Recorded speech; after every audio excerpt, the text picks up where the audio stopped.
Hey guys, tonight we step into the dimly lit back alleys of the 17th century, where cobblestones glisten with last night's rain, and every shadow might hide either salvation or regret. You arrive with nothing in your pockets except a scrap of hope, maybe a name someone gave you scribbled on the back of a tavern napkin. Your shoes are worn through. Your stomach growls louder than the street vendors. And you smell, well, like someone who's been sleeping in haylofts and dodging city guards. This is not a fairy tale. You're in London, or maybe Amsterdam, or Paris. Wherever it is, it smells like fish guts and chimney soot. Your options are few. A laundress job, maybe if you want your hands raw and your back ruined. Or you could try street singing until your voice gives out, or some pickpocketing until your luck runs out. Or you could follow that woman in the red bodice who just winked at you. She's not smiling. Her look says she's seen it all and survived it. Barely. So, before you get comfortable, take a moment to like the video and subscribe, but only if you genuinely enjoy what I do here. And tell me where you're listening from and what time is it where you are. Now, dim the lights, maybe turn on a fan for that soft background and let's ease into tonight's journey together. She leads you down a side street slick with grease and mud. The buildings lean over you like crooked teeth, windows stuffed with fabric instead of glass. You glance up and catch the eye of a child watching you through a hole in a shutter. She disappears before you can wave. Eventually, you're brought to what looks like an ordinary home, except the door is unlatched and two men stumble out, adjusting their waistcoats and laughing with the shameful glee of people who got away with something. Inside, it's warm, smoky, smells like stale ale, sweat, and lavender trying very hard to win. This is a stew house, to be exact. That's the polite term. A bathhouse once, long ago. Now it sells heat of a different kind. The madam sizes you up before you even speak.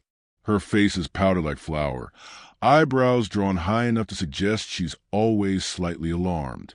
Her gown is threadbare but well-maintained. Like everything here, she's made herself look more expensive than she is. "Can you read?" she asks. You nod. A lie. Doesn't matter. "Can you drink?" Another nod. Not a lie. She lets out a laugh that ends in a cough. "You'll do, if you don't steal and don't scream too much." That night, you get a room, or more like a closet, with a straw mattress and a cracked bowl of thin soup. You curl up in your borrowed shift and listen to the creaking floorboards, the laughter, the occasional sharp cry, and someone playing a lute badly in the parlor below. You don't cry. Yet. In the 1600s, prostitution wasn't always illegal, but it was rarely safe. City authorities tolerated it in certain neighborhoods as a necessary evil, because better be contained than spread. Southwark in London, the Rue Gravois in Paris, De Wallen in Amsterdam, all were known red light zones before the term existed.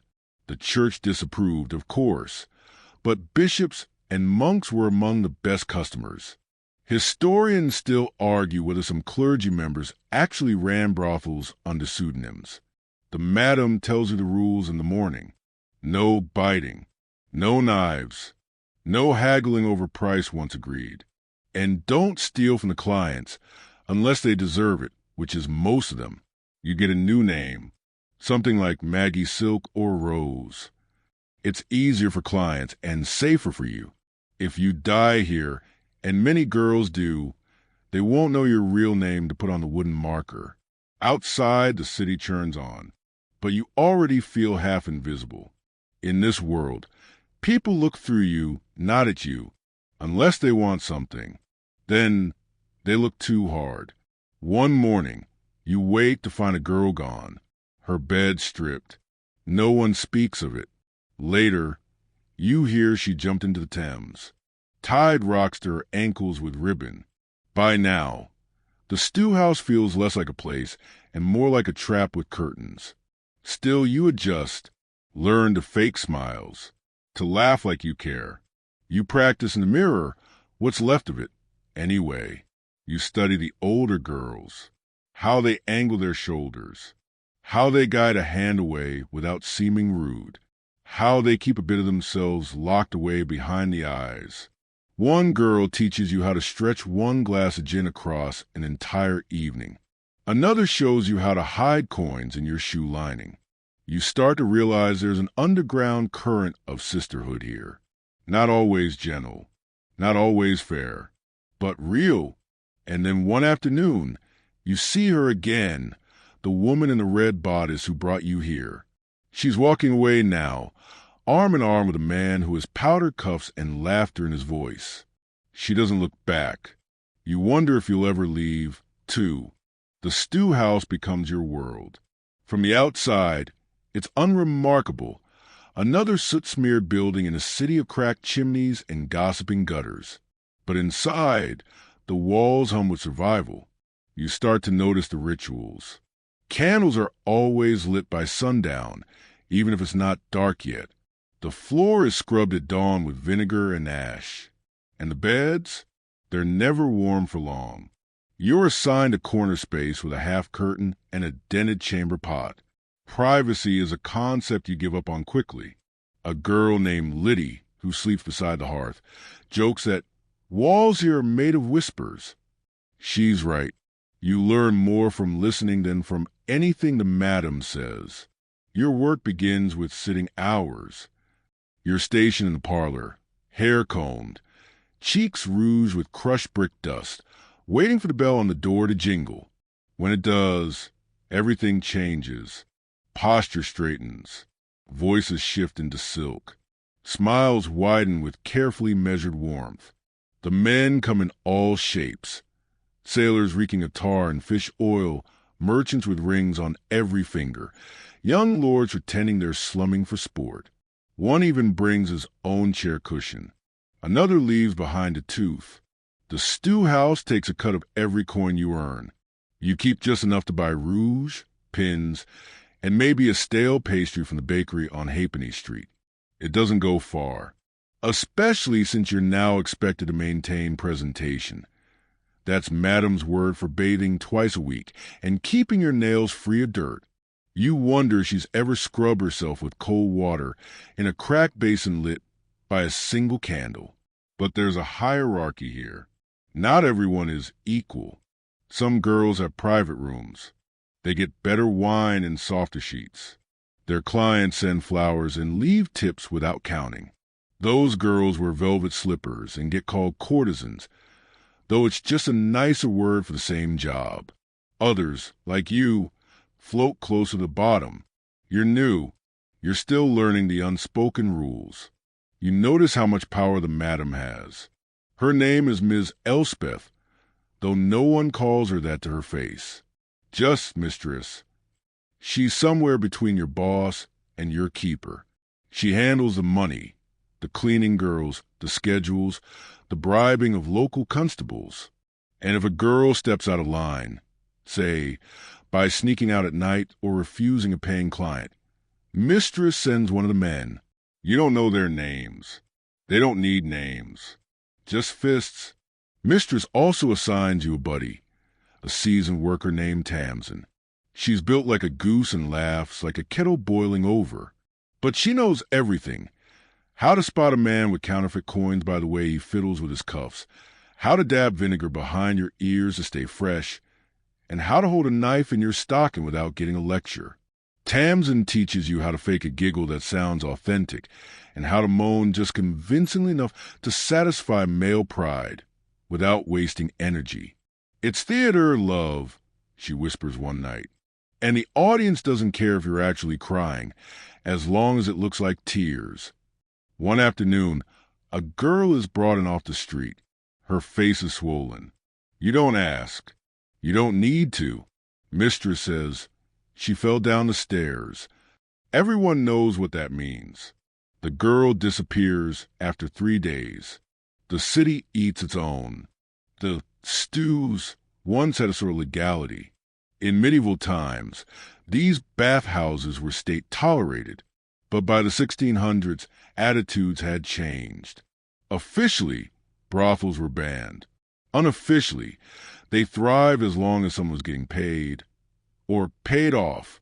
Historians still argue whether the shift was religious or just opportunistic. Despite the risk of raids and pox, the stews offered some structure. There were rules. You had shelter, heat, maybe even a friend or two. Not that anyone trusts easily. Even Tamsin keeps secrets, you can tell. One night, she wakes screaming in Latin. She won't say why. The brothel has codes. A candle in the window means occupied. A curtain half drawn means waiting. A bowl of lemons on the counter means someone's sick, and everyone should use gloves. And then there are the specials, the clients with peculiar requests. One man pays double to be ignored. He sits in the corner while you brush your hair and hum to yourself. Another likes to be called Father Bishop while you recite bits of psalms and shake your fist at heaven. You adapt. You learn. You survive. Sometimes you laugh, and it's real. Tamsin tells a filthy joke, and you snort wine through your nose. Sometimes you dance to lute music with the other girls just to stay warm. Sometimes you sit at the window and watch snow fall onto the backs of pickpockets. You start to memorize the sound of the house, the way the stairs creak before mistress appears, the drip of a leaky pipe above the kitchen, the sigh of someone falling asleep after too much gin. And eventually, you stop dreaming of escape every night. Not because you've given up, just because survival takes up all your waking hours. There's no time left for dreaming. One morning, you wake to find a dead pigeon on the windowsill. Tamsin says it's a sign of bad luck. You laugh. Isn't everything bad luck these days? Still, you bury the bird, just in case. You learn quickly that beauty isn't just about what you were born with. It's about illusion. An illusion in the stew house is everything. Before every shift, you sit at the cracked mirror with your little tin of white powder, ground lead mixed with vinegar. It stings, clogs your pores, and will probably give you boils later. But it makes your skin pale, and in the 17th century, pale means pure, rich, unblemished, untouched by the sun or manual labor. Never mind that your hands are blistered from scrubbing the floor last week. You line your eyes with soot, dab a little berry juice on your lips, and then comes the trickiest part, rouging your cheeks just enough to look flirtatious, but not enough to look diseased. There's a fine line between fashionable flush and the pox. Nobody wants to pay for the latter.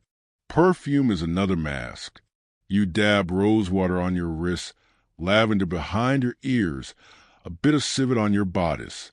It's a heady mix of floral sweetness and musky desperation. Underneath it, sweat, smoke, and the faint sour trace of yesterday's client. But the scent helps, at least the first hour. After that, it's all show. Your hair is styled with hot tongs heated in the fireplace. You wince every time Tamsin gets too close to your scalp, and she always says the same thing. Beauty requires suffering. Just ask the Virgin Mary. Some nights you wear a wig, cheap, scratchy horsehair done up in the style of the French court. It makes your neck itch and your head sweat, but the clients love it. One merchant said it reminded him of a duchess he once saw from a distance. "You're prettier," he slurred. You'd almost believe him, until he fell asleep, still wearing his boots. The clients want fantasy, and you deliver. You're a duchess one night, a milkmaid the next, a schoolteacher with no morals the night after that. You even wear spectacles once. The man asks you to read him a recipe for veal pie in your most sinful voice. You oblige, though you stumble over the big words. The reality, though, is far from seductive. Behind closed doors, things are clumsy. Most clients fumble with buttons and breath that smells of onions and regret. Some are silent. Some weep. A few brag so loudly it's a miracle the roof doesn't cave in from embarrassment. You try to keep your mind elsewhere. Sometimes you count the floorboards. Sometimes you imagine you're floating in a bath. Once, you mentally plan how you'd escape if the house caught fire, where you'd run, what you'd grab, how you'd finally get out. But when the act is done, your paid in coins are almost always greasy. You drop them in the communal box downstairs, where mistress takes her share. What's left is yours, but just barely. Enough for pins, broth, a strip of lace in the market, if you're lucky. It's not just about keeping up appearances for clients. It's also survival. If you don't look well, if your hair starts falling out or your teeth go bad, you're no longer an asset. You're a liability. And liabilities don't last long here. One girl got sent away after developing sores on her legs. No one asked where she went. You just notice her bed stayed empty. Some girls take drastic measures. One girl named Hetty uses pigeon droppings on her skin because someone told her it draws out the heat. Another swears by drinking nettle tea mixed with chalk dust.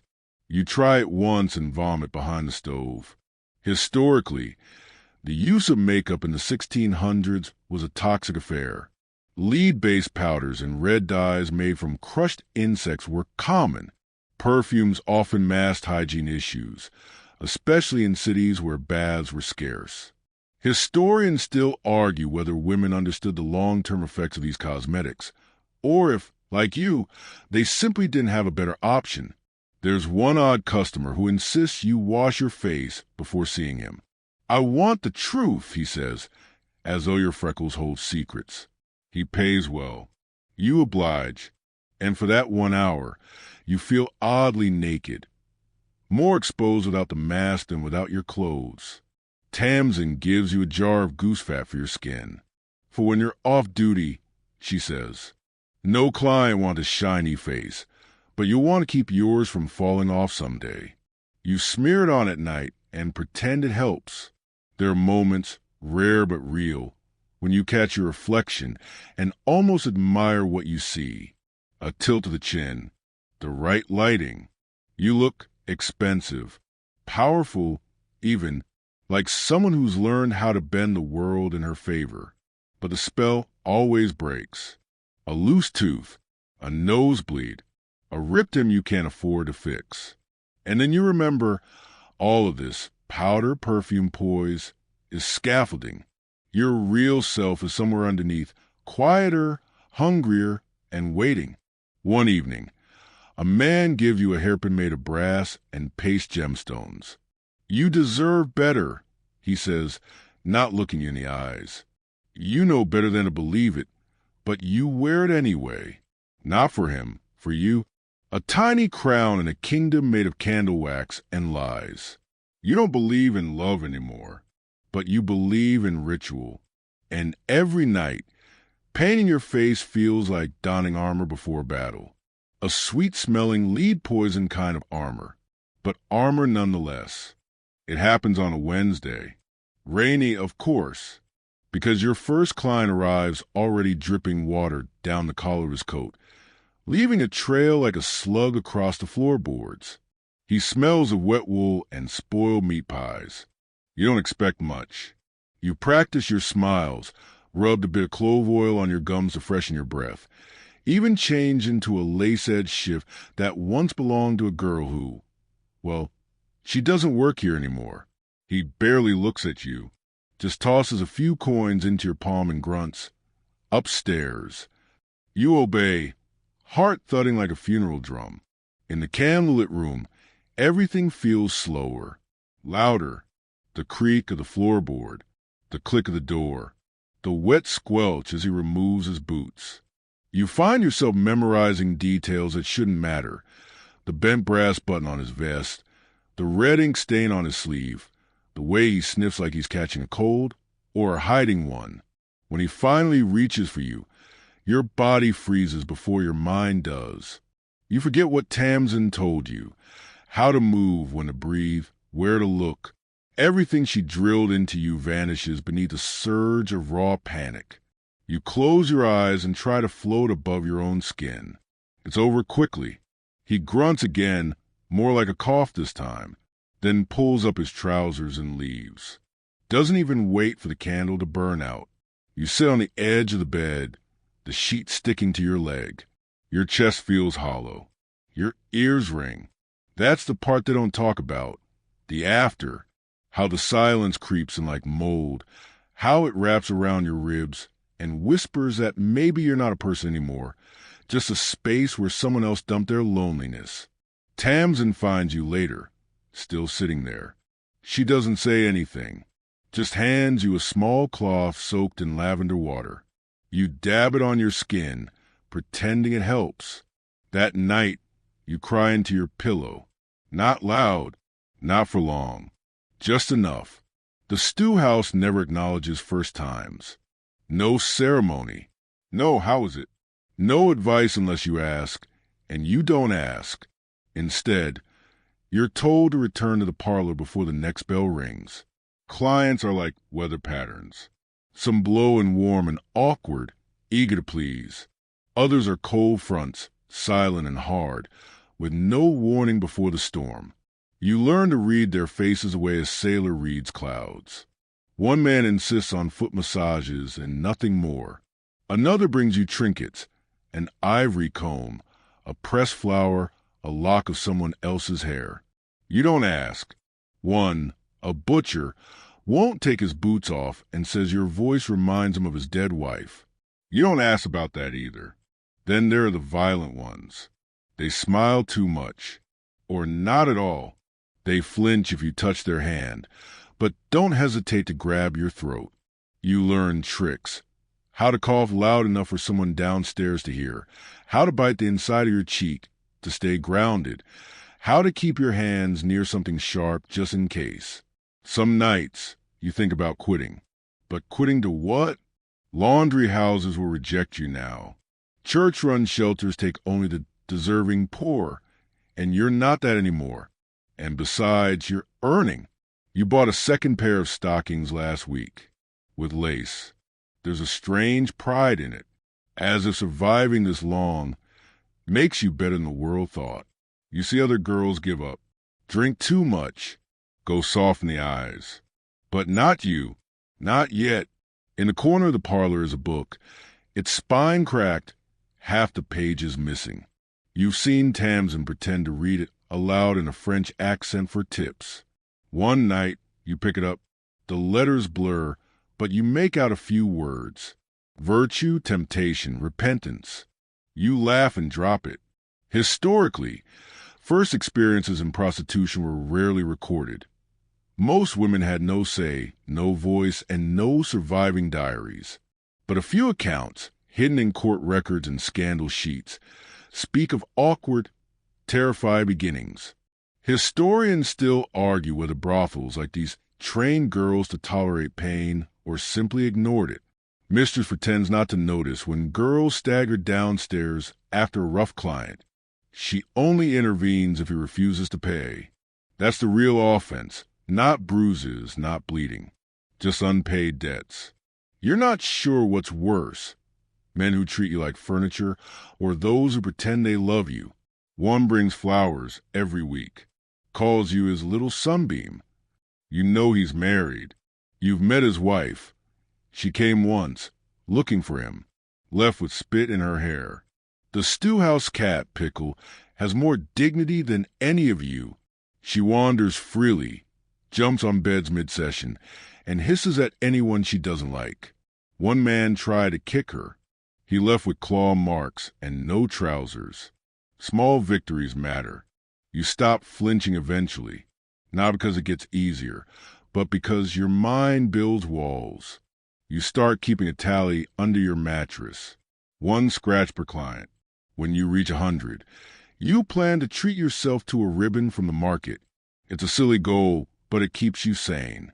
Then, one night, a young boy comes in, maybe 16, shaking, eyes wide like a rabbit's. You nearly laugh, but then he starts crying. Says he doesn't want to be like his father, doesn't want to hurt anyone, just wants to feel something that isn't rage. You hold him, fully clothed, until he falls asleep. No one tells you about the tenderness. It doesn't happen often, but when it does, it wrecks you because it reminds you there's a person still inside you too. One who misses holding hands. One who still believes in gentleness. You wake the next morning and draw a star next to his tally mark. Just once. Church bells ring every morning like clockwork, echoing over the rooftops, cutting through fog and chimney smoke with the kind of righteous confidence only religion can carry. You can hear them from the stew house window, those proud peals calling everyone to salvation while you wash blood from your thighs with cold water and a cracked bar of soap. It's not lost on you that the church is just 3 streets away. Nor is it lost on you that at least 2 of your regulars kneel in its pews every Sunday. You see one of them in the market square on a Monday morning. He's wearing a fine cloak and buying plums with the same hand that left a bruise on your hip 2 nights ago. He nods at you like you're a shopkeeper. You nod back like you didn't spend last week pretending to be his long-dead fiancé. It's a dance, this city. Hypocrisy waltzing with desperation. The clergy preaches about virtue, chastity, and the dangers of loose morals. But they're also some of the best tippers. One vicar gave you a silver comb for your soul. Another recited psalms while unfastening your bodice, whispering that he was cleansing temptation by confronting it. You didn't argue. You just made sure to charge double. You once tried to attend Massachusetts. Just once. Wore your plainest dress, tied your hair back, and sat in the back row with your hands folded like you meant it. The sermon was on purity. Halfway through, the priest looked right at you. His words slowed, then sped up, then stumbled. After the service, 2 women approached and said this church was not the place for your sort. One of them wore a brooch you recognize. It had been yours, stolen 2 months ago by a client you assumed was drunk, not a thief. You didn't say anything. You just left. Now you pray in your own way, quietly, privately, and usually not with words. Just hopes whispered into the steam rising from your tea. Just bargains made with the stars when you can't sleep. Historically, the relationship between prostitutes and the church in the 17th century was strained and contradictory. Prostitution was officially condemned, yet many church authorities tolerated it in practice. Some even saw it as a lesser evil, a way to preserve the purity of respectable women by offering men an outlet elsewhere. Historians still argue whether this tolerance came from moral reasoning or sheer practicality. Mistress says never to serve men in clerical robes without payment up front. God may forgive, she says, but priests don't always pay. One evening, a bishop arrives. Not just any bishop, a real one. He's recognizable by his ring, his retinue, and the way every room goes quiet when he enters. He doesn't come for you. He comes for Hetty, the girl with the soft hands and terrified eyes. He tells her to call him father, but the tone is all wrong. Afterward, Hetty won't speak for 3 days. There's a joke among the girls. What's the difference between a client and a confession? The answer, one leaves you money. It's not a funny joke, but it makes people laugh, and that's enough. Sometimes clients ask you if you believe in God. You've learned to answer carefully. If you say yes, they get quiet, guilty, even weepy. If you say no, they treat you like an animal. The safest response is to shrug and say, only when it's raining. You light a candle each night, not for saints, for the other girls, for Tamsin, who hasn't had a day off in 6 weeks, for Liddy, who started coughing blood, for the new girl, Maisie, who still thinks clients will fall in love with her. You used to light one for yourself, but the wick ran out. There's one client you don't hate, a young curate named Daniel. He doesn't touch you, just talks, brings you apples, tells you about Latin texts and debates over original sin. He says your eyes are like storm clouds. You say his hair looks like it's trying to escape his scalp. He laughs. You like that sound. He says he'll take you away someday. You don't believe him, but you start reading the book in the parlor again, just in case. The city hosts public sermons in the square on feast days. Big events with shouting, hand-waving, and the occasional fainting from heat or holy terror. You're required to attend, if only to keep up appearances. Mistress says it's good for business. Makes them feel better about visiting later. At one such event, the preacher points at you from the makeshift pulpit. "There is sin in our streets," he cries. "Even now, it wears rouge and ribbons and smiles like a serpent." You bow. Slightly. The crowd laughs. The preacher sputters. That night, 5 new clients arrive, all from that same crowd. One asks you to call him preacher. You're not sure what's worse, the men who use religion to hide their guilt or the ones who use it to justify their cruelty. One of the other girls, Joni, starts attending a street church every Thursday. They make her scrub floors and call it redemption. She stops painting her face and starts quoting scripture. Eventually, she leaves. You hear she married a butcher in Bethnal Green. You hope she's happy. You also hope she remembers not to answer the door alone. Some nights you still try to pray, not for forgiveness. You're not even sure what that means anymore. Just for softness, for a day without bruises, for a world where your body belongs only to you. Mistress always says, "This house is a business, not charity. And like any business, it needs structure, strategy, and people who enforce both." You start to see the stew house less like a home and more like a machine, creaky, grimy, but ruthlessly efficient. Mistress sits at the center like a spider in her web, taking in information, cash, and secrets in equal measure. Nothing happens here without her knowing. Not a broken lamp, not a lost client, not a girl sneaking out the back door to meet someone special. If she catches you breaking rules, she won't raise her voice. She'll just sigh, maybe lift one eyebrow, and then she'll send for them. The muscle, as the girls call them, are 3 men with thick necks and thicker knuckles. They don't speak much. One wears a hat even indoors, and you swear he never blinks. Their job isn't to protect you. It's to protect the stew house. If a client refuses to pay, they're there. If a girl talks too loudly about leaving, they're there. And if anyone brings a law sniffing around, well, they're suddenly everywhere. You've never seen them hurt anyone directly, but you have seen them carry a man out by his feet, his head bumping every stair on the way down. There's a kind of comfort in their predictability. They don't flirt. They don't leer. They don't pretend. Just stoic, silent cogs in Mistress's machine. Mistress herself is something else entirely. Her past is a mystery.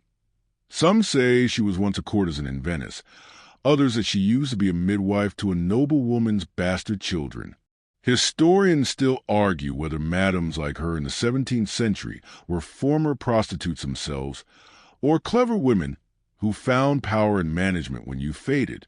You suspect Mistress is both. She dresses well, but not extravagantly. Always wears gloves, even indoors. Smells like cinnamon and ink. She keeps a ledger so detailed it will make a tax collector blush. Every coin, every name, every date, in neat copperplate handwriting, with little flourishes only she understands. One day you see a strange mark beside your name, a tiny triangle. You don't know what it means. You don't ask. Madams in this era weren't just housekeepers. They negotiated bribes with local watchmen, arranged false documents, tracked pregnancies, and even mediated disputes between rival gangs. Mistress does all of that while drinking sherry and stroking the cat with her boot. Then there's the tattoo. You first notice it when Tamsin is helping you dress and her sleeve slips. On her wrist, half covered by her cuff, is a small black symbol, a crescent moon with 3 dots. You ask about it. She stiffens. "It's nothing," she says. "Just a sign, in case they find us in a ditch one day, so they know where to send the body." Later, you learn nearly all the girls have them, usually on the wrist, ankle, or behind the ear. Mistress arranges them through a man who visits once a month with a tiny needle and a bottle of something sharp-smelling. No one's forced, but it's encouraged. It's loyalty, Tamsin explains later, and insurance. You decide to get 1, 2, a tiny star behind your left ear. It stings. It bleeds. It makes you feel like you belong in the strangest, saddest way. Mistress keeps tabs on every girl's performance, not just earnings, but client temperament and presentation upkeep. If your perfume runs out, she notices. If your linens are wrinkled, she'll comment. If you cry too much, she'll suggest you take a walk, but not too long. Grief is unattractive, but she's not all cold. Once, when you burned her hand on a lamp, she brought you a salve made of goose grease and rosemary. Didn't say a word, just left it by your bed with a clean bandage. You don't know if she cares, but she doesn't waste what she owns. That includes you. There's a black book Mistress keeps in a locked drawer. Tamsin claims it's filled with names of men too powerful to be spoken aloud. Judges, nobles, military officers. Clients who would ruin her if exposed, or protect her if needed. Either way, that book is her real security. One night, a girl named Elsie breaks a rule. She sneaks out with a client who promised her a new life in Spain. She never comes back. Mistress doesn't send the muscle after her, just writes something in a ledger and calmly pours another glass of sherry. But 2 days later, that same client is found floating in the Thames, his pockets empty and boots removed. No one speaks of Elsie again. Sometimes new girls arrive without warning, sent from other houses, or picked up off the street when business is slow. Mistress gives them numbers before she gives them names. You were number 48. You since earned the right to a name. Tamsin says, if you want to survive here, don't try to be special. Try to be reliable. So you do. You show up, clean up, dress up. You smile when expected. You scream only when allowed. You stop asking questions. You get your own gloves, gray wool ones, slightly too big, and start drinking your tea with 2 fingers raised, just like Mistress. The machine keeps turning, and you somehow become part of it. You meet the French girl in early spring, when the frost is just starting to lift and the streets smell like wet brick and horse sweat. She arrives late one evening in a velvet cloak far too fine for a place like this, her hair done up in impossibly neat coils, her lips painted a blood red that could stop traffic, if traffic existed. Her name, she says, is Colette, but you doubt that's true. Everyone here lies about names. What's strange is that Mistress doesn't blink when she arrives. Just hands her a room key and a list of house rules. No ceremony, no introductions. You and the other girls exchange glances. New arrivals usually get a week to settle in. Colette starts working that night. She moves through the parlor like she owns it, not with arrogance, something deeper, like she's been in grander rooms than this. And you're all just extras in a play she's already mastered. The clients notice immediately. She speaks little English, but she doesn't need to. She makes eye contact. She laughs like she's wrapped in silk. Within a week, she's got regulars. Within 2, she's got your regulars. It stings. You watch her work. Her style's different, less transactional, more theatrical. She draws men in like she's inviting them to a masquerade. She uses scent like a weapon, rose water, musk, and something spicy you can't name. You try it once and sneeze for 3 days. She also brings techniques, unusual ones, things whispered about in alleys, joked about in dirty taverns, but rarely seen in actual practice. You're not sure where she learned them. Maybe Paris, maybe deeper underground. Tamsin calls them French tricks. She doesn't approve. This isn't a cabaret, she mutters. Next thing you know, she'll be doing handstands for tuppence. Mistress, however, seems pleased. Revenue goes up. So does tension. Colette brings with her more than perfume and silk. She brings competition. The stew house, always tense, becomes taut like a violin string. Girls argue over clients. Drinks are spilled not by accident. You find a tear in your shift one night, right before a regular is due to arrive. You mend it, say nothing, and then come the whispers, the continental style. The idea that the French girls are stealing business, stealing attention, stealing respect. Not that respect is a plentiful currency here. The stew house becomes a battlefield, one side subtle, the other not. One night, a fight breaks out in the washroom. Liddy throws a brush. Colette throws a chair. Mistress doesn't intervene, just watches from the doorway with her gloves in one hand and a disapproving tilt to her chin. Later, she deducts a shilling from both of their earnings. For drama tax, she says, you try to stay out of it. Keep your head down. Do your work. But one of your clients asks if you do it the French way. He says it with a smirk, like he's asking if you've read forbidden books. You say yes, then figure out on the spot. There's a bitter satisfaction in his stunned silence.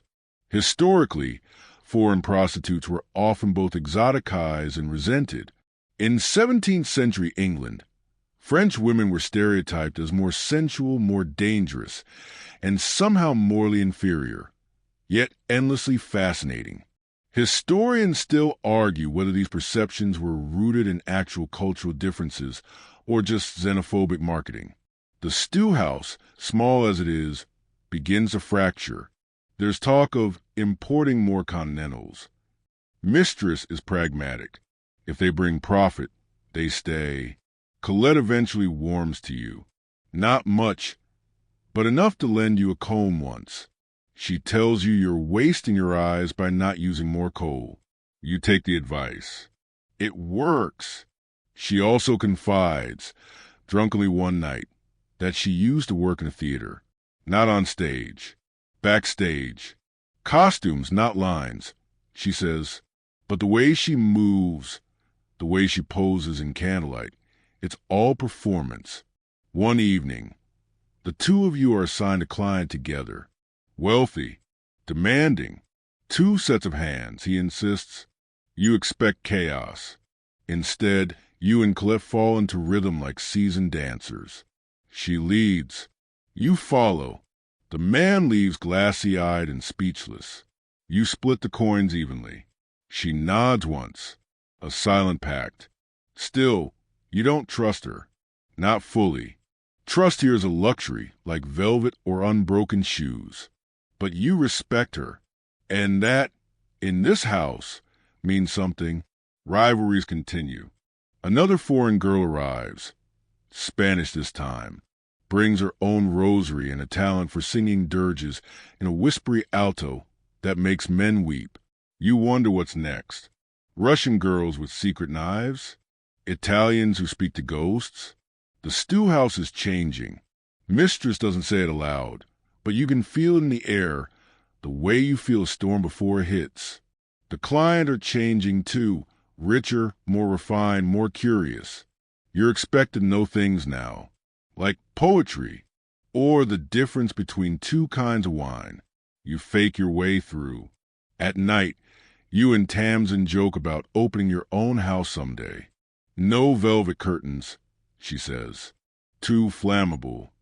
You suggest a bathtub with actual hot water. The dream is so absurd, you both laugh until you wheeze. And then Colette says something strange. You make a fine madam. You blink. She's not joking. And suddenly, you wonder if you would. It starts as an itch. Low, persistent, and easy to ignore. But then it spreads. A rash, red and angry, blooming across your thighs. You try not to panic. Could be heat. Could be cheap soap. Could be 1,000 harmless things. Except you know better. You ask Tamsin in a whisper. She doesn't flinch. Just pulls you into the washroom and lights a candle. The look on her face says everything. Don't scratch, she says voice flat. And don't touch anyone for a few days. I'll tell Mistress. Mistress doesn't ask questions. She simply nods, crosses your name off the evening list, and tosses you a small cloth pouch. Use half at dawn, half at dusk. Don't eat meat this week. No gin. Inside the pouch, mercury powder, sulfur, maybe some powder horn. You don't ask. You just mix it with vinegar and smear it on the rash. It burns like betrayal. You've caught something. The clap, they whisper. Or maybe it's the itch, or red plague, or the beginning signs of French disease, syphilis. Nobody uses the Latin names. Too clean, too official. What you have is street rot, stewhouse rot. One of the foreign girls calls it loot cash, the hidden fire. You feel it in your bones. You try not to think about what it means. But you remember Liddy, the coughing, the sores, the week she stayed in bed, eyes glassy and hands twitching. She died in that bed. Quietly, Mistress burned the mattress and deducted the cost from her total earnings. In the 17th century, sexually transmitted infections were rampant in cities, especially in places like stew houses. Treatments were primitive, dangerous, and often more harmful than the diseases themselves. Mercury was a favorite, applied topically, ingested, or used in steam treatments. Historians still argue whether more people were cured or simply poisoned more slowly. Your symptoms worsen. The rash spreads. You develop a fever. Colette offers you wine and calls it blessing wine. You drink it anyway. Tamsin wraps wet cloths around your wrists and mutters something under her breath that sounds suspiciously like a prayer. At night, you shiver so hard your teeth chatter. You hallucinate a client's voice, even though the room is empty. You see your mother's face, then forget what she looked like.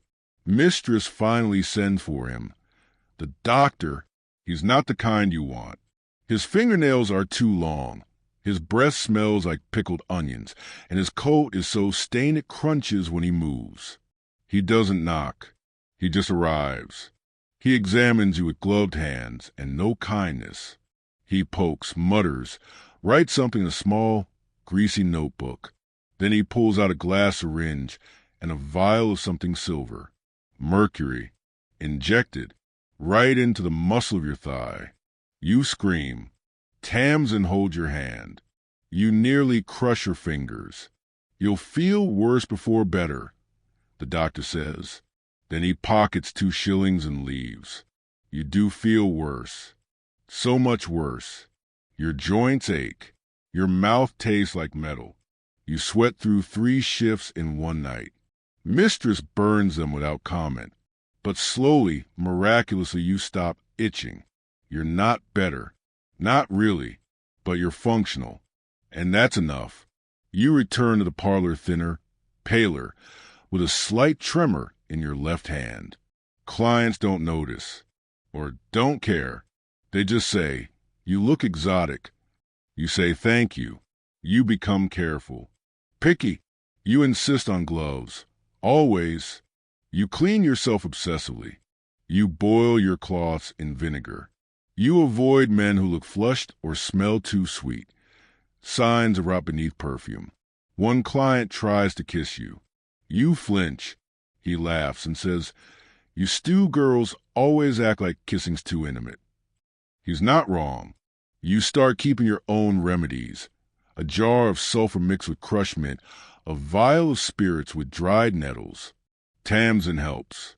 Colette shares a recipe involving dried lemons and garlic boiled with rosemary. It smells awful. You drink it anyway. One of the girls doesn't recover. Not really. Her teeth start to fall out. Her nose caves. She disappears into a hospice run by nuns, where the living go to become ghosts. You don't visit. You're too scared of recognizing your own future in her face. The stew house installs a new rule: weekly health checks. Mistress says it's for client confidence. Really, it's so no one dies in mid-session again. That was bad for business. You begin to recognize the signs in clients, too. The nervous scratching, the glazed eyes, the sores hidden behind lace cuffs. One man bleeds from the mouth while trying to whisper poetry. You stop him with a firm, "No." He doesn't argue. Still, some things stay with you. The night sweats, the trembling, the dreams. You dream of needles, of fire, of boiling water. Sometimes you wake up tasting mercury again. Historically, people believed that diseases of the flesh were tied to morality, that illness was punishment for sin. Some even thought you could purge it through confession or leeches. You've tried both. Neither helps much. Mistress never asks how you're feeling. She just watches. She notices when you limp, when your smile fades a beat too soon. One morning, she leaves a small pouch on your pillow.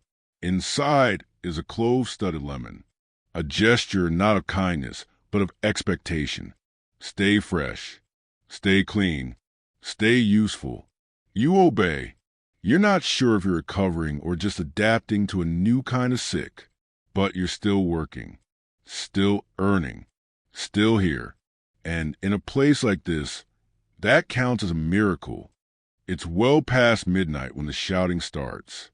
You're half asleep, curled under your thin blanket, when boots thunder up the stairs and a door slams somewhere near the back.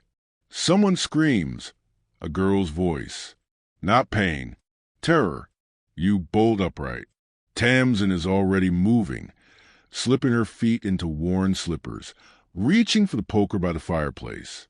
"Stay down," she says. You don't. You creep to the landing, heart pounding so loud you can hardly hear the rest.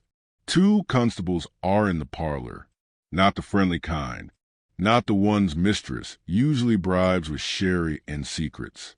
These wear clean coats and self-righteous expressions.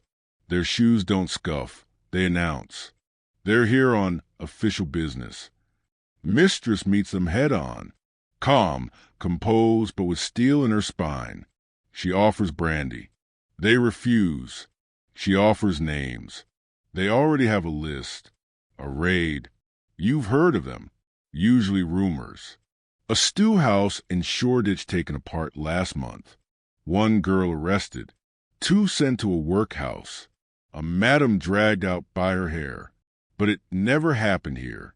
Not in your house. Not under mistress.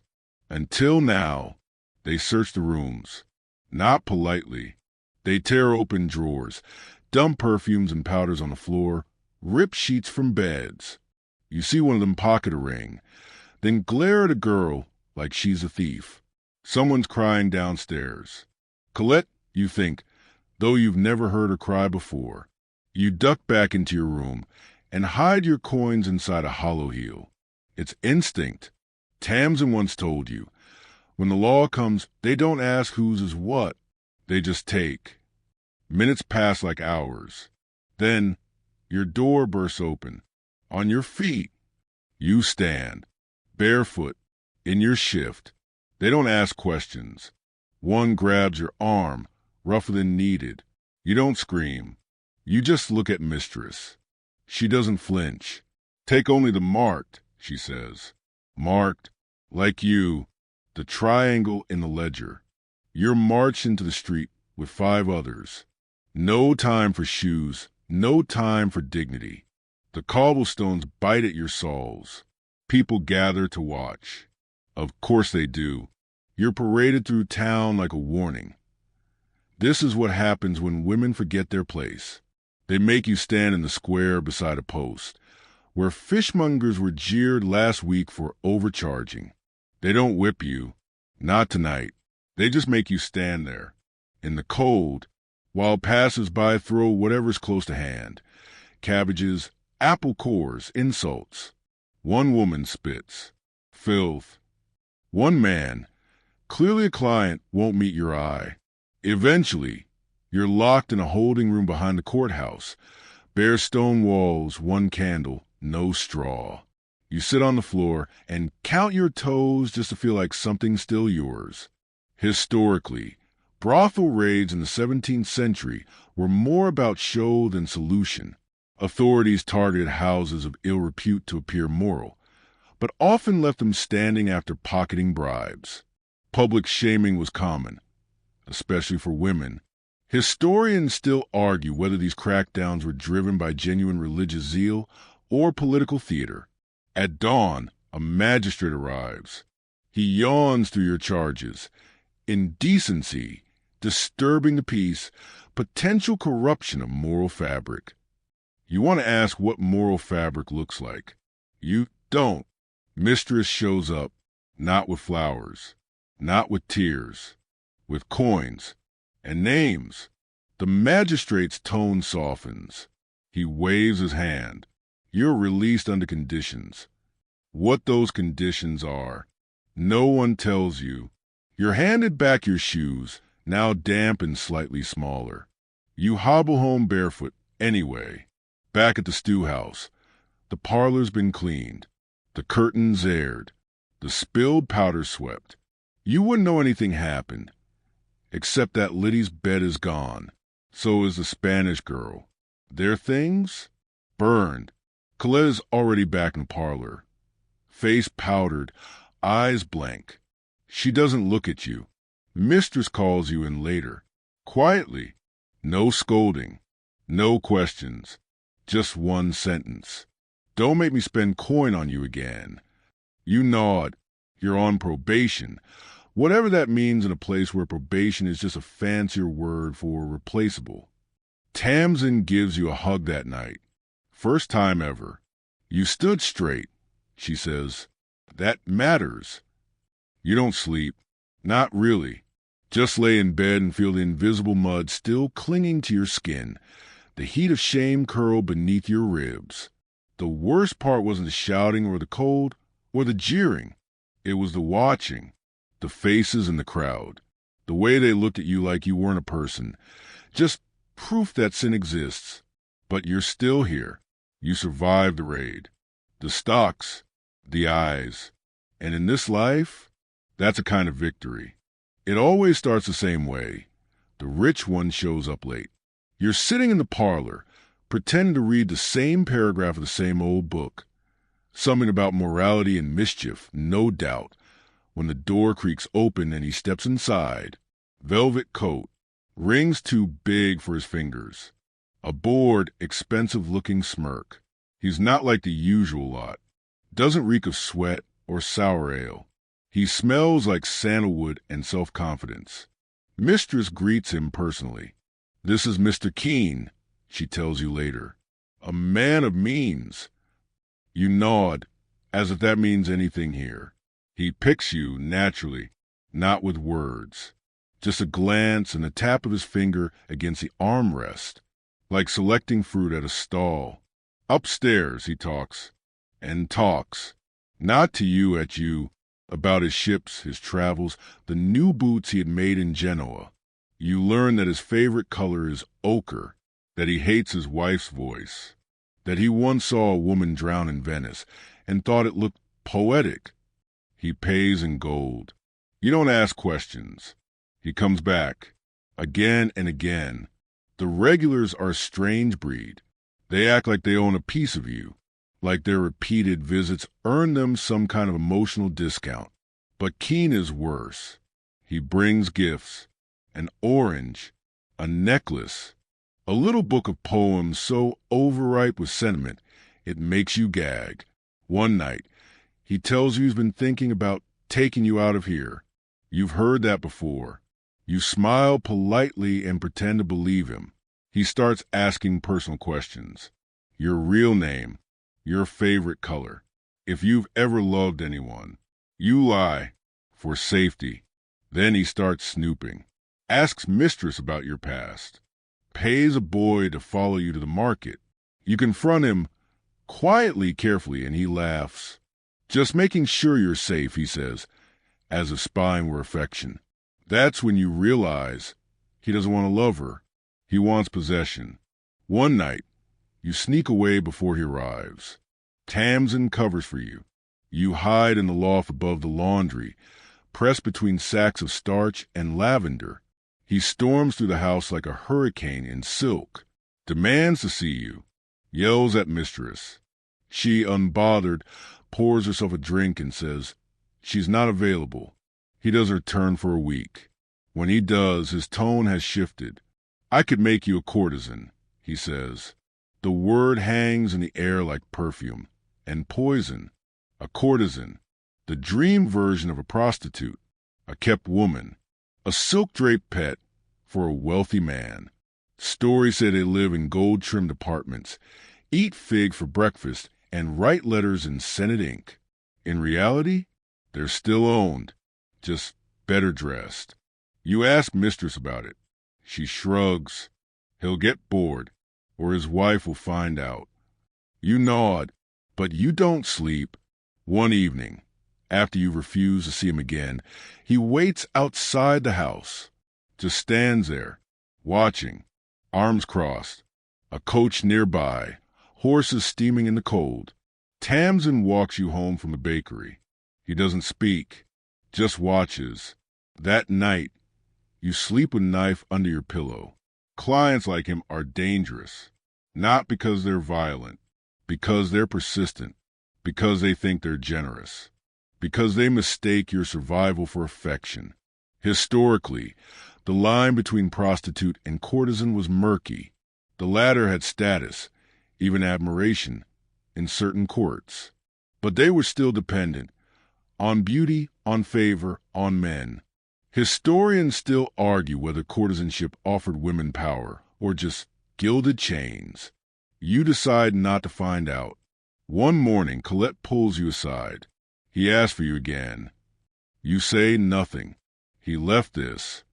She hands you a handkerchief, embroidered, clean. Inside is a note, I'll wait until you're ready. You burn it in the hearth. That night, mistress tells you she handled it. You don't ask what that means. The next week, Keen stops coming. Rumors say he moved to Bath, or fled gambling debts, or got a promotion.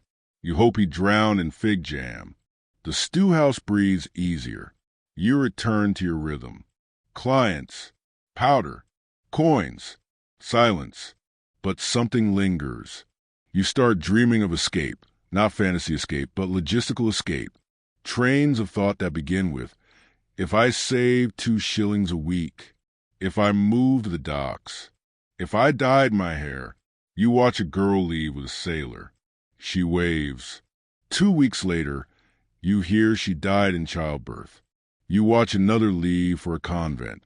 She comes back 6 months later, thinner, quieter, still works, but won't let anyone touch her face. You start writing things down, in the margins of old receipts, in charcoal under the bed frame. Not poems, plans. You still don't believe in freedom, but you start to believe in options, and that, for the first time in years, feels like power. It starts with a whisper. A boy in the market says he saw you blow a kiss at the sky, and the clouds parted. A baker's wife claims her husband's limp began the day he visited your room. One of the constables refuses to make eye contact anymore. You laugh it off at first, until someone leaves a dead bird at your door. Superstition runs deeper than the sewers in this city, and in the stew house, where women are already halfway to damnation by society's measure. It doesn't take much to cross the line into something darker. You've got the look, Tamsin says, squinting at you over her tea. The eyes, the hair, the silence makes people nervous. You think it's nonsense until Colette stops sharing brushes with you, until clients start asking if you know charms, until a man leaves mid-session, muttering which under his breath. Then one stormy evening the accusation comes. A client refuses to pay, says your body's bewitched, says you stole his will with your kiss. Mistress laughs it off. But the next day, 3 girls won't sit beside you. They think you curse him. It's absurd. You've never cast a spell in your life. You're not even sure what herbs go in a potion, let alone what phase of the moon is best for incantations. You once tried reading tea leaves, but mostly found excuses for another cup. Still, you do light candles when no one's looking. You do 'em under your breath when frightened. You do carry a bundle of dried lavender in your bodice for calm. Is that enough? In 17th century Europe, accusations of witchcraft were a volatile currency. Women who lived outside the norms, especially sex workers, were easy scapegoats. Historians still argue whether brothels were hotbeds of pagan tradition or merely caught in the crossfire of religious paranoia. Mistress, to her credit, doesn't believe in curses. She believes in control. Let them whisper, she says, as long as they're still paying. But the stew house is shifting again. The Spanish girl leaves after someone chalks a pentagram near her door. Colette cuts her hair and wears a crucifix. You catch Tamsin sprinkling salt on the windowsill. Clients start asking for protection. One demands you spit into a bowl before touching him. Another pays double for a lock of your hair. You sell him one from a wig. Then a man shows up with a Bible. He asks for you by name. Says he's here to test you. Mistress refuses him at the door. The next day, someone throws pig's blood on the stoop. It stains. You're told to stay inside for a few days. Lay low, Mistress says. Let the storm pass. You spend your time in the attic, reading, writing, watching the rooftops. You begin carrying iron nails in your apron, just in case. You don't believe in demons. But people, you believe in them too well. Then the worst happens. A child falls ill in the neighborhood. The mother screams that you walked past her window the week before. The stew house shutters its windows. The city feels smaller, meaner. People look at you like a warning carved into wood. Mistress considers sending you away, just for a while, maybe to a friend's house in Hackney. But before she can, another scandal strikes. Someone important caught with a boy in the Guildhall. The papers erupt. Your whispers are forgotten. The crowd moves on. Just like that, you're not a witch anymore. You're back to being what you always were, a body for rent. Still, the mark lingers. The regulars are slow to return. The other girls avoid touching your things. Even the cat gives you a wide berth. You're part myth now, a shadow in the corner, and a tiny wicked part of you likes it. One night, you light 3 candles and let them burn to the base, just to see what happens. Nothing does, but you sleep better that night. You start collecting little charms, found feathers, rusted keys, bits of broken mirror. You tuck them into a box beneath your bed, not because they hold power, because you do, because claiming them feels like claiming yourself. You no longer apologize for the way you walk, the way you speak, the way your eyes don't always smile.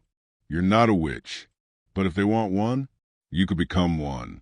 It starts with perfume, specifically your perfume, the one bottle you've managed to stretch over 3 months by cutting it with rose water and wishful thinking. One day it's gone. You don't accuse anyone, not at first. Things go missing all the time, pins, handkerchiefs, bits of ribbon. But then your shift shows up torn. Your comb ends up in the chamber pot. You suspect Elsie, the young girl with big eyes and an even bigger temper. But she's already had her warning. And besides, the damage is too calculated, too personal. You narrow it down to Clara. She's newer than you, prettier than she realizes, and just clever enough to be dangerous. She's also been spending more time with your best client, a shipping clerk named Edwin who brings sugared almonds and always pays on time. And now, he doesn't visit you anymore. At first, you tell yourself it's fine. Clients come and go. Jealousy is for fools. But then Clara starts dressing like you. Same color ribbons. Same walk. She even starts powdering the underside of her jaw the way you do, to hide the scar from a childhood fall. You watch her from the parlor. She doesn't meet your eye. Tamsin notices. She's not just playing at flattery, she says. She's taking your blueprint. And you realize this is an imitation. This is war. You try to confront her, calmly, professionally, in the laundry room, while steam hisses from a cracked pipe. She just smiles and says, "It's not my fault he prefers me." Then she knocks over your bath bucket by accident. You spend that night in damp sheets. Petty becomes personal. She spreads rumors. Says you charge less because you're desperate. Says you have an old woman's disease. You find chalk marks under your bed, meant to resemble curses. You know it's her. It's too obvious to be anyone else. Mistress doesn't intervene. Conflict breeds competition, and competition breeds profit. So you plan. One evening, you powder your face not with white, but with crushed nettle root. It gives your skin a ruddy, fevered flush. You coat your lips in beet juice until they look bitten and raw. You walk into the parlor like a woman on fire. Clara sees it. So does Edwin. He comes back to you. But you don't keep him. You send him upstairs. Then leave him waiting. Word gets around. She couldn't hold him. Clara retaliates by cutting holes in your underthings. You fill her boots with pig grease. She tries to trip you on the stairs. You loosen the straps on her corset. It's childish. It's exhausting. It's oddly satisfying. Then things turn. One of the girls, Maisie, drinks too much gin and tells Mistress she saw Clara put laudanum in a client's drink to slow him down. Whether it's true or not doesn't matter. Mistress calls Clara in. You're not present, but you hear the shouting, then the silence, then the door slam. Clara doesn't return. Her bed is stripped, her name scratched out of the ledger. No one speaks of her after that. That's the rule here. If they disappear, they stay disappeared. You don't celebrate. You just breathe easier. Rivalries are part of stewhouse life. Girls poach clients, steal tricks, swap secrets like knives. One wrong word, one slip lace, and your entire persona can be copied, watered down, repackaged. Historically, competition among prostitutes wasn't just emotional. It was economic. Survival depended on regular clients, reputation, and favor with the house. There were even documented cases of fights escalating to court hearings or street duels. Historians still argue whether these rivalries were natural outcomes of scarcity or manufactured by madams to maintain control. You see both now. Later, Mistress says, "You handle that better than most." She offers you a half glass of port. Just once. You take it like a prize. But Tamsin isn't smiling. "Don't get cocky," she warns. "Every victory comes with interest." And sure enough, your next 3 clients are rougher than usual. One slaps you hard enough to bruise. One calls you by Clara's name. One cries and then refuses to pay. You patch yourself up. You keep going. Because you've learned the truth. This isn't about winning. There are no winners here. There's only staying. One night, you see Clara's ribbon on the cat. Someone tied it there like a joke. Or a warning. You take it off. Tie it around your wrist. Not as a trophy. As armor. It begins with a whisper in your gut. A turning. A tiredness that sits behind your knees and in your lower back. Heavy and dull. At first, you think it's just the usual. The ache of too many stairs, too little meat, too much pretending. But then your monthlies don't come. You wait. Another week. Then another. Your belly starts to bloat. Your breasts feel bruised. You vomit behind a laundry stove one morning after someone cracks an egg into a pan. And you know, you don't tell anyone. Not at first. Because knowing means choices, and choices here are rarely yours. You try everything to undo it. Dandelion tea, pennyroyal leaves steeped in gin, holding your knees to your chest at night, and praying to no one in particular. Tamsin finds you curled on the floor one morning, trembling. She doesn't ask. She just says, "Mistress will need to know." Mistress is quiet. She doesn't scold, doesn't sigh, just pulls open a drawer and removes a small box wrapped in oilskin. Inside, a flat wooden spoon, a cloth cord, a coin for the midwife, and a sprig of wormwood. "There's a plan for this," she says. "You won't be the first, or the last." She gives you two options: stay and carry to term, or let it go now, cleanly, efficiently, before the belly shows. Each comes with risk, and cost, and memory. You choose the first, not out of courage, just inertia. The stew house is a nursery, but it's had its share of swelling stomachs. Some girls are sent away early. Others stay until the last possible day. Corsets tightened, clients never the wiser. You're allowed to rest more. The work slows. Mistress charges extra for the thrill of fertility to certain clients who like such things. The sickness continues. You gag at soap, cry over bread. Your body becomes strange, foreign. The same curves you once displayed like whereas now ache beneath your own gaze. Some girls coo at you, others avoid you. Tamsin is somewhere in between, stern but soft, making sure you eat, that you bathe, that you don't sit too long on cold stone. One night, you and Colette sit by the fire, sharing the silence. She tells you she once had a daughter, gave her to a couple in the countryside. She would be 7 now. She says, "Not looking at you," or 6. "I forget." You reach for her hand. She lets you. As the months pass, the stew house adjusts. Clients whisper. Some are curious. Others turn away. One tells you, "It's immoral, this thing." You ask if he's finished his gin before telling him to get out. Historically, pregnancy among sex workers was common and perilous. Some babies were kept, others given to foundling hospitals or orphanages. Infanticide laws were strict, but support was rare. Historians still argue whether these pregnancies were viewed as tragedy, punishment, or simply part of the cycle of poverty.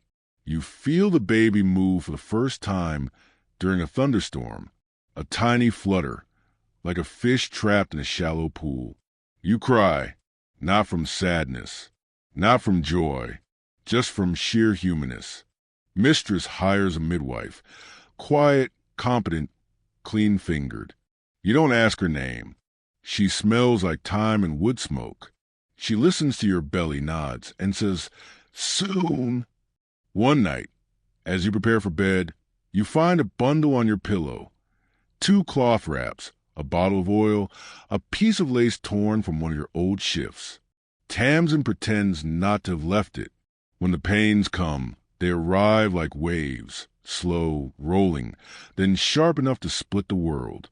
You labor in a storage room, away from clients. The midwife hums. Someone brings you water. You scream once, loudly enough to rattle the windows. By dawn, it's over. A girl, tiny, red-faced, wrinkled like an old man. She breathes like she means it. They place her on your chest. She opens one eye, then closes it. You hold her for 10 minutes. Then you let her go. The plan was already made. Mistress found a widow 2 towns over, childless, poor, willing. She'd be paid a little, enough to keep the girl warm. Federal safe. You don't cry when they take her, not until the door closes. Then you scream into your blanket and feel something inside you crack, not break, just shift. The next morning you wash, dress, sit in the parlor with the others. No one says anything, but someone places a rose on the windowsill. You sit beside it and wait for the sun. The house grows quieter after that. Not in noise. There's still the creak of the stairs, the clink of coin on wood, the occasional drunken bellow, but in tone. The girls speak softer around you. Clients lower their eyes. Even mistress seems to move more carefully when passing you in the hall. You become something else. Not a mother, not quite a martyr, just a woman who survived something unspeakably human. And in the stew house, that makes you both respected and avoided. You work again after a week, not because you're ready, but because the body moves on even when the soul lagged behind. And bills don't wait. The first client is gentle. The second is not. You bite your cheek until it bleeds just to stay grounded. Tamsin watches from the corner of the parlor, not interfering. Just there, that's her way. But the girls change around you. Some start asking questions they never dared before. About escape, about reinvention, about the possibility of something else. And then it happens. A woman visits. Not a client. Not a girl from another house. Someone new. Middle-aged, pinch face, thick spectacles. Clothes too fine to be second-hand and too plain to be noble. She calls herself Sister Anne. She wears a cross the size of a spoon and carries a little ledger with too many blank pages. She's from a charity, one of the quiet ones, funded by a widow who once lost a daughter to the same life. She offers a place to stay, clean beds, bread, twice daily, Bible readings, penance, and possibly employment. Laundry mostly, she says, some sewing, devotion. We teach prayer. We teach discipline. We teach silence. Mistress scowls at her, but doesn't intervene. It's part of the deal. Appear tolerant so the stew house avoids too much attention. You listen. You nod. You take the pamphlet with both hands. You don't go. Not yet. But others do. One by one. Over weeks, girls disappear into that strange little shelter on the edge of town. Most don't come back. One does. Liddy. Her face is cleaner, her dress pressed, but her eyes are the same. She doesn't say much, just that the bread is hard and the sermons are harder. You weigh your options. Stay and continue the game. Paint your face. Count coins. Ignore the echo inside. Or go and live beneath scripture and soap, with your past folded neatly between the pages of a Bible no one will let you annotate. You speak with Sister, and once more. She says, redemption isn't comfort, my dear. It's structure and routine and the slow undoing of sin. You ask her if survival is a sin. She doesn't answer. Historically, charitable houses for fallen women were both sanctuaries and prisons. Many operated with strict rules, religious discipline, and an unspoken understanding that past would be scrubbed away. Not understood. Historians still argue whether they offer rescue or repression. You try for a day, a single day. You wear gray. You sit through readings from Leviticus. You sew hemming until your fingers bleed. You answer questions about your conversion. You sleep on a straw mat. And in the middle of the night, you leave. Not with a bang. Not with a scandal. Just with a whisper and a pair of soft shoes. Back to the stew house. Mistress doesn't look surprised. She doesn't say welcome back. Just gestures to your old seat in the parlor. There's tea, slightly warm. A bit of bread. You sit, and Tamsin slides a ribbon into your hand. I didn't want to give this away yet, she says. It's yours. From before. You sleep better that night. Not deeply, but better. And the next morning, you wash your face, tie your hair back, and return to the window. You still don't believe in redemption, but you believe in resilience.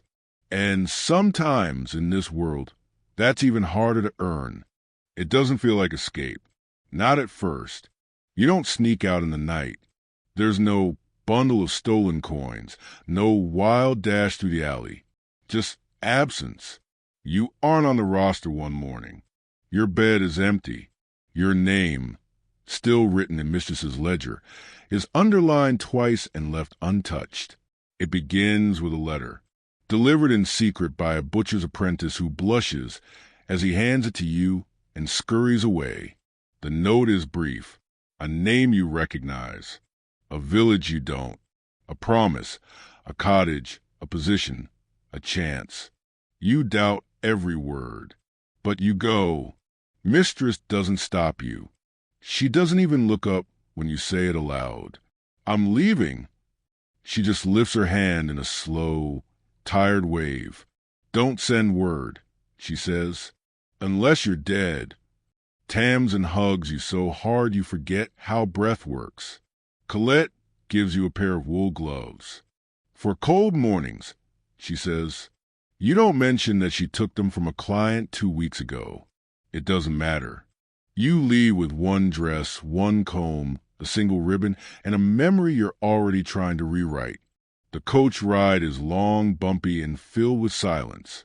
You pass rivers that shimmer like broken glass, and fields of sheep, so clean they don't seem real. You forget how green the world is beyond city walls. And then, suddenly there it is, a village, a thatched roof world of chickens and gossip, with a church that leans and a market square that smells like apples and dust. Your new home, the cottage, is modest, crooked door, chimney that coughs more than smokes. But the hearth works, the floorboard hold, and it's quiet. You work as a housemaid for a spinster named Mrs. Whittle. Stern but fair, she doesn't ask questions, just points to the broom and says, "Twice a day." No excuses. You clean, you scrub, you fetch water and make porridge. You learn to cook without spices. You patch clothes without stealing buttons. It's simple, and you hate it at first. There are no secrets in the village, no powder, no perfume, just calluses and curfews. You're not from here, and everyone knows it. They ask too little or too much. They smile too wide or not at all. The children are afraid of you. One boy runs when you pass. Another throws a pebble.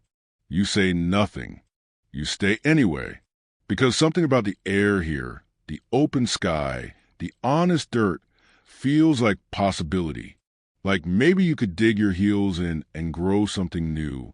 You begin again. You wear earth tones. You keep your head down. You sew late into the night. You hum when you wash the laundry.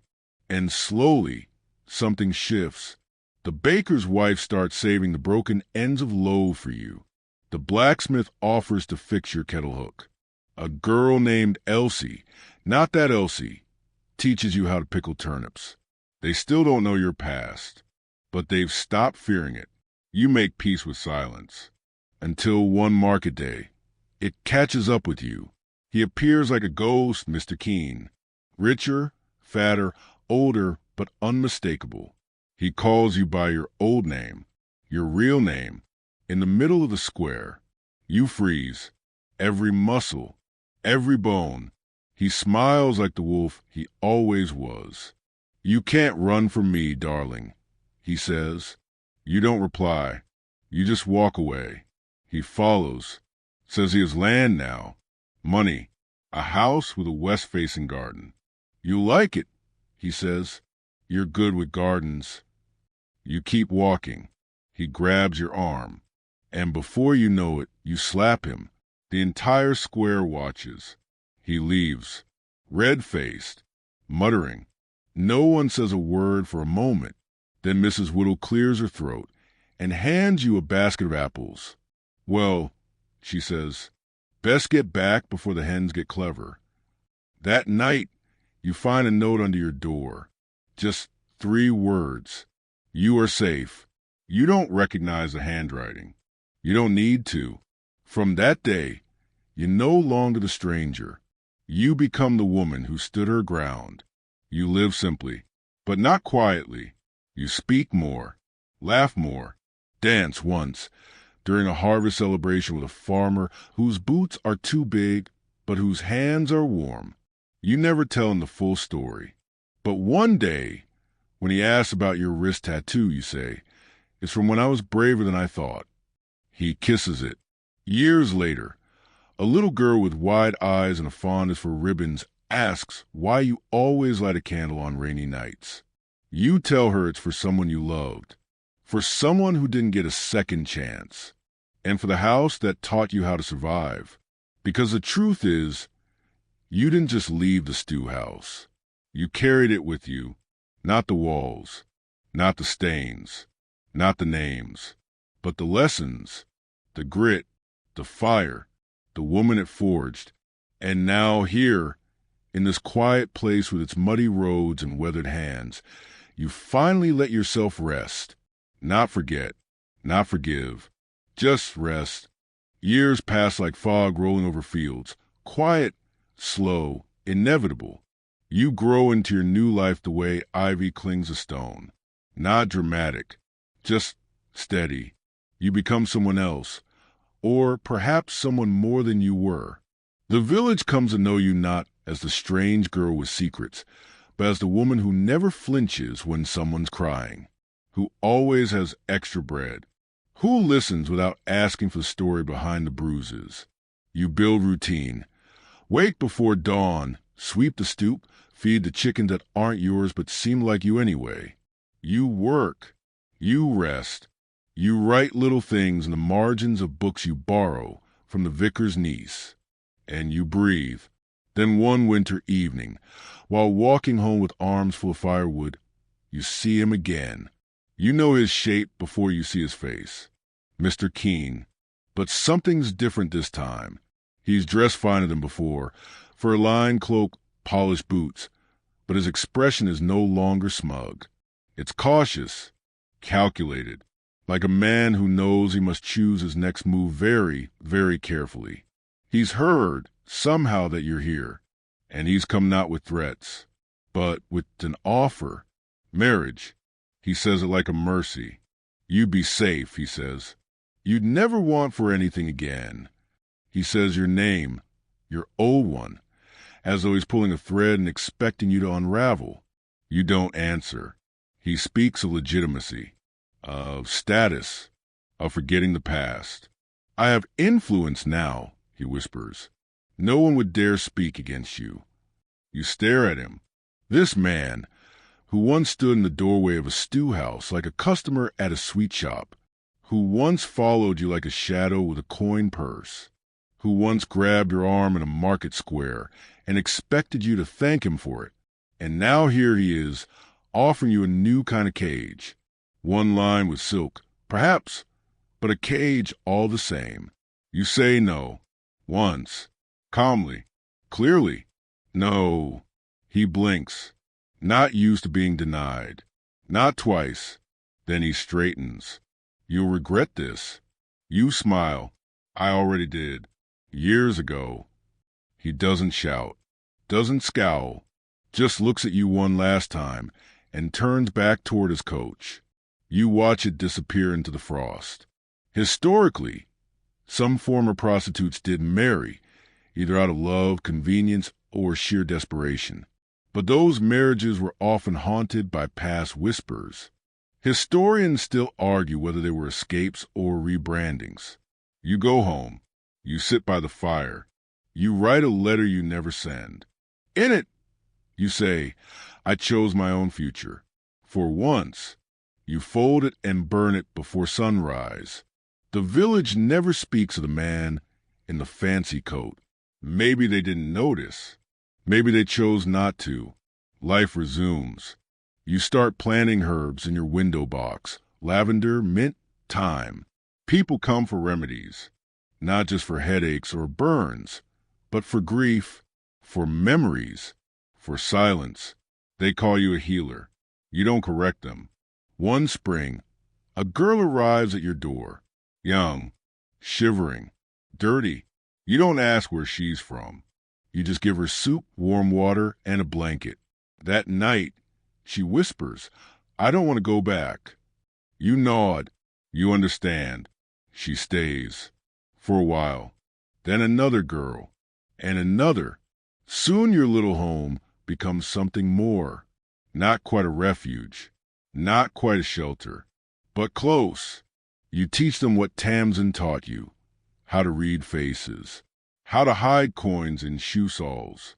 How to laugh even when it burns. You light a candle for each one who leaves. A prayer not for safety, but for freedom.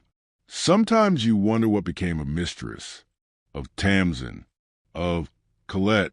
You imagine Colette running a bathhouse in Marseilles, Tamsin raising pigs and scaring off husbands with her cackle, Mistress still at her desk, ledger open, gloves immaculate. Or maybe they're all gone, but their lessons remain. Late one evening, you catch your reflection in the kettle. Older now, softer in some ways, sharper in others. Not broken, not forgotten, just real. You whisper to your reflection, I lived. And for once, the world is quiet enough to whisper back, yes, you did. You don't notice the season change anymore. Not like before, when city streets would reek stronger in the heat or boots would slip on the sleet-stained cobbles. Now, the passing of time is measured by the growth of herbs, the creaking of branches, the soft shift in air from one shade of light to another. There is peace here, but it isn't stillness. You work, always. You sow sweet patch boil mend. You speak with fewer people now. But the ones you do see, well, they matter. The children bring you pebbles shaped like hearts. The blacksmith carves a spoon handle in the shape of a fox for you and doesn't say why. The baker leaves you extra crust by accident. And sometimes people ask you for stories. They don't ask for your story. Not directly. Just stories in general. About other places. About girls who were strong, clever, quick. About men who didn't win. About nights survived. They ask around corners, through metaphors. You tell them. Sometimes you write them down quietly by candlelight. One day, you find a letter in your cupboard. It's from Tamsin. It's been years. The handwriting is thick, unpracticed, warm. She's living near Bristol now, running a bakery. Married not to a man, she says, but to my own damn peace. You laugh. You cry. She signs it, still standing. Always, T. You write back. Tell her about the herbs, about the girls, about the sky over this village that turns rose-colored at dusk like it's trying to be beautiful on purpose. You keep writing. To Tamsin. To yourself. To ghosts. Then, one afternoon, a stranger comes to your door. A girl, 17 maybe, pale, hesitant. She says your name. Not the new one. The old one. The one that lived in ledgers and whispers and under candlelight. You freeze. I think, she says, clutching a satchel, I think you're my mother. You sit down, because your knees give out first. You ask her name. She tells you. And you remember the little flutter, the 10 minutes, the eyes that open once. She says she found your ribbon in a drawer, that the widow who raised her always said she had city blood, that she followed the scent of lavender and rumor until it led her to you. You make tea with shaking hands.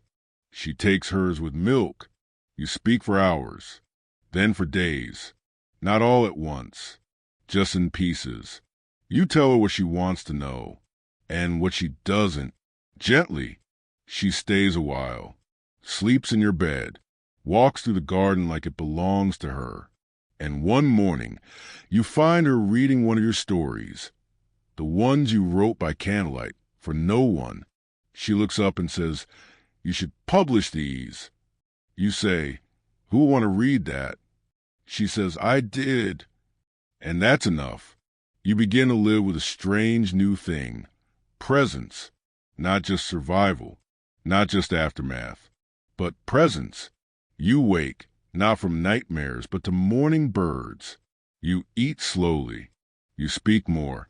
You're still careful, still quiet, still a woman who knows what danger feels like in the bones. But you are here, and here is better than you imagined. You plant jasmine that spring. It takes root just outside the kitchen window, climbing the rough brick wall like it knows it belongs. Each morning, you check the buds before the kettle boils. By summer, the flowers open. Their scent is sharp and soft all at once. Like a memory you're not sure you can handle but don't want to forget. You sit in the garden more now, on a little bench built from uneven wood, gifted by a carpenter who owed you nothing but gratitude. From here, you watch the village pass. Children chasing dogs, women hanging linens, the blacksmith's apprentice walking stiffly from too much pride and not enough stretching. You become part of the backdrop. And yet, somehow, people come to you. One girl arrives with a broken heart and a bleeding palm. She says nothing. You wash her wound, wrap it, pour tea, and let silence stitch the space between you. Another comes after her father drinks himself into a rage. She stays 3 days, helps in the garden, leave with a jar of balm and a little money tucked in her sock. They call you Andy now, or her, as in, go see her, she'll know what to do. And you usually do. You never claim to be a healer, but you know pain, its rhythms, its secret passwords, the way it speaks through shoulders and silence. You carry that knowledge like a second spine, and sometimes, when you feel brave, you tell them things. Not all of it, never the worst parts. Just enough to make them realize they aren't broken beyond repair. One evening, your daughter, yes, you say it now, even to yourself, reads aloud one of your old stories to the girls huddled on the stoop. It's about a woman made of smoke who escapes a burning city and teaches crows how to sing. They ask if it's true. You smile. Parts of it. Your daughter asks if the woman survives. You say, she sings every morning. Historically, women like you rarely left records. Their lives were tucked into court documents, hospital ledgers, and whispers. Their stories, if told, were shaped by shame or spectacle. Historians still argue whether any true account exists at all, or it was all rewritten by those who looked down from clean windows.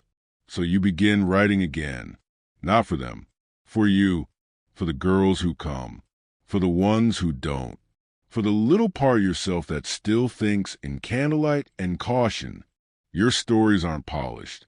They wobble, some sag in the middle, but they're real, and people listen. One day, a traveling bookseller asks if you'll contribute to a collection of village tales. You send 1, then 3, then 10. Your name doesn't appear on the cover, just a symbol, a tiny star drawn behind the ear. You smile when you see it in print. Colette would have laughed. Mistress would have raised an eyebrow. Tamsin would have insisted on 5% of the profit. You visit Tamsin once, years later. Her bakery smells like burnt sugar and sarcasm. She hugs you so tightly your ribs protest. You stay 2 days. Share 2 bottles. Say very little. On the second night, she asks, do you miss it? You say, parts of it. She nods, says nothing else. You part ways on a soft dawn, her apron flowered, your hands holding a loaf and a memory. You return to your cottage, your jasmine, your bench, your stories. You return to you, because after all these years, all the names, all the disguises, all the running, you are still here, and you are enough. The letter arrives wrapped in plain cloth, sealed with wax that smells faintly of cloves. You almost don't open it. So many messages in your life have meant endings of places, people, dreams. But this one is different. The handwriting is familiar, tidy, angular, gloved, Mistress, she is dying. That's what the letter says. Not with drama, not with poetry, just, I am nearing the end. I would like to speak with you before I go. There are things you should know. You sit with it for a while, by the fire, then in the garden, then at the edge of the village where the trees begin. You don't decide right away. You don't tell your daughter, not because you want to hide it, but because some journeys must be taken alone. So one morning, you rise early, dress in your plainest clothes, and begin the walk back to the city. The roads are the same, but your steps are not. It takes a day and a half. You sleep in a barn, share bread with a shepherd boy, smell the city before you see it. Ash and sweat and too many horses. The stew house is gone. You knew it would be. You hoped it wouldn't. In its place is a wig shop. Bright windows. Painted sign. Inside, powdered curls display like museum pieces. You don't go in. Mistress lives a few streets away now. A boarding house. Quiet. Clean. Too clean. She's older than you expected. Frilier, but the eyes, still sharp, still the kind that make you sit straighter. She smiles. Slightly. Still standing. She says, you nod. You too. You speak for hours. Of names long buried. Of girls you both remember. Of nights you both survived. And then she tells you. She kept the ledger, not the original. A copy. Names. Details. Stories. She hands it to you. Do with it what you like. She says, burn it. Publish it. Curse it. But don't let them forget we lived. You hold it in your lap, heavier than it should be. You ask her why she kept it. She says, I didn't want to be the only witness. Mistress dies 2 days later. You help arrange the burial. Quiet. No sermon. Just soil and silence. You return home with the ledger wrapped in cloth, pressed against your chest like a second heartbeat. You don't open it for weeks. When you finally do, you read names you hadn't thought of in years. Notes scribbled in margins. Liddy sings in her sleep. Hetty allergic to lavender. Colette never lies unless she must. You cry. Then you write. Not facts. Not history. Truth. The kind that lives between names and receipts and bruises. The kind only survivors understand. You include Mistress's name. Tamsin's. Yours. And you call it what it is. A record of fire. You leave out nothing. And when you finish, you make one copy for your daughter. And one more. For someone like you. One day. Someone who needs to know that survival is possible. That beginnings can happen after endings. That a life can start in shame and end in strength. That you were real. That you were here. That you were never secret. Just a story waiting to be told. The air changes. Not just the season, though summer has come, soft and green and generous. But something deeper. Something inside you. The kind of shift that doesn't announce itself with trumpets, but with a quiet knowing. You've reached something, not a destination, not an end, just the truth. Your days now are filled with small things. Kneading bread, pulling weeds, mending shirts for boys too proud to ask. The big drama of your past has softened into the hum of the present. The girls still come. Some stay. Some don't. You never make them. They arrive with bruises, with babies, with baggage heavier than their boots. You give them food, soap, a place to breathe. And when they ask, why do you help us? You say, because someone once helped me. They don't always believe it. That's okay. Belief is a slow-growing thing. You keep a drawer full of old things, coins that no longer spend, a ribbon from Tamsin, the rose petal from the windowsill, the ash of the letter you never mailed. You read, sometimes from the ledger mistress gave you, just a few lines, a girl's name, a note, a date, You let them live again for a moment. You speak their names aloud. Liddy, Colette, Maisie, Clara, Hetty. You pause longer at Tamsin's. Then your own. One morning, your daughter finds you at the edge of the field, watching the wind move through the grass. She says, "They're publishing your stories again. A second collection." You nod. She says, "They want your real name this time." You smile and say, "Let them." You think of the girl you were, barefoot on the cobbles, scared, furious, so tired of being touched without tenderness. You think of the woman you became, calloused, resilient, clever, kind. You think of the people who shaped you, who sharpened you, who scarred you, who saved you. And you are grateful, even for the pain, because every bruise taught you where not to be touched again. You return to the house. The jasmine is in bloom. The girls are laughing. Your daughter is reading aloud by the window. Her voice is yours and not. Stronger, maybe. Softer, definitely. You sit. You close your eyes. And for the first time, truly you rest. Let's leave her there, in the garden, among the blooming jasmine, the sounds of gentle voices, and the breeze carrying stories never meant to be buried. Her story began in shadow, in alleyways slick with regret, and candlelit rooms where laughter was measured by coin. She clawed her way through it, not gracefully, not cleanly, but completely, and in the end, she built a place where others could breathe, where survival was no longer a whispered secret, but a shared truth. Let that be what you carry with you as you drift off tonight. Not the sharpness of the past, but the softness she earned. Imagine her sitting by a fire, telling a story, one she's told before, but tells again anyway, because the listener is new and stories change depending on who hears them. Imagine the quiet of that room, the warmth, the safety. That, too, is survival. So as you lie back tonight, let your shoulders drop. Let your hands unclench. Let the breath ease from your ribs without effort. The world beyond the window will keep turning. But for now, for these next few hours, you can let go. She would want that for you, because she earned her peace, and so have you. Sleep well.